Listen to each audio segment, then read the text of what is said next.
Frankly, every year there is some level of flooding every single year. This is the worst since 2012, so it's the worst for a decade.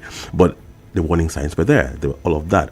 And when we come talk about IDP camps and this plan, it's the last line of response. There are structural things to have done to obviate this way ahead of the curve. What kind? We have this year's flood, as it is said, we have Lago Dam in Cameroon. That's fine. That's almost a constant every year. But you've got Jos Mambila Plateau. The rains were predicted, they were rising, the winds were higher and all of that. So you knew that sometime it was going to give. Now, what do we have? Reservoirs in that track down. We know this is going to get worse. And by the way, with the climate situation, it will worsen as the years go on.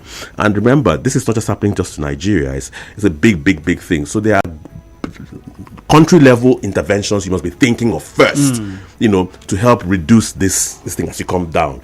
Do we need a reservoir in that path that's coming down? Do we need a dam? Do we need more levees? Do we need more dikes? Do we need all of those kind of things must be happening pre all of this. If you know the management of flood, it has 4 levels: prevention, preparedness, response, and recovery.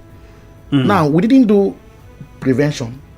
We weren't prepared. I'm scared for recovery already. Now we are talking about response, and even the response that we are supposed to be, swift about is rather too slow, and it has led to preventable and avoidable deaths of our citizens. Gentlemen, what approach can we take? We have seen all of these government officials visit, pictures on social media of them walking in the flood and all of these.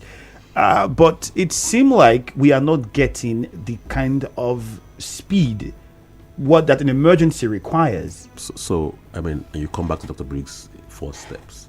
We've lost prevention, right? Didn't do anything there. We've lost preparation. We didn't prepare. We had response.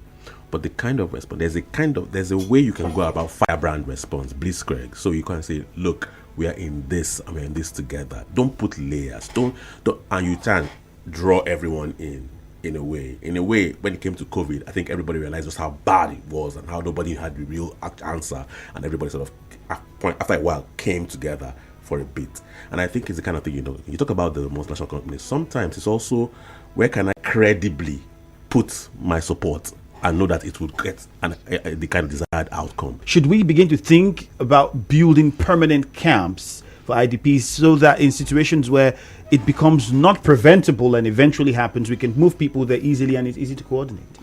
We should not build a permanent IDP camp. We should prevent the floods from happening ab initio, so that if we can successfully prevent the floods from coming, then we wouldn't need IDP camps in the first place. Okay? Then we should prepare. What can we do in preventing? We build completed dams, dredge our rivers, shoreline protection, okay? And then early warning signs so that we evacuate people before even the floods come. Because the floods, you just don't wake up and see floods. There are appropriate technologies, even in civilized societies. They can predict volcanoes, typhoons, tsunamis, and all that, so that the loss of life and property can be reduced as to the lowest and dearest minimum. All right. So, yes, we should build, but that should not be the first line. That's what I'm saying. There's nothing wrong in having an IDP camp. That is when all your prevention and preparedness had failed. Then there needs to be an IDP camp and properly set up.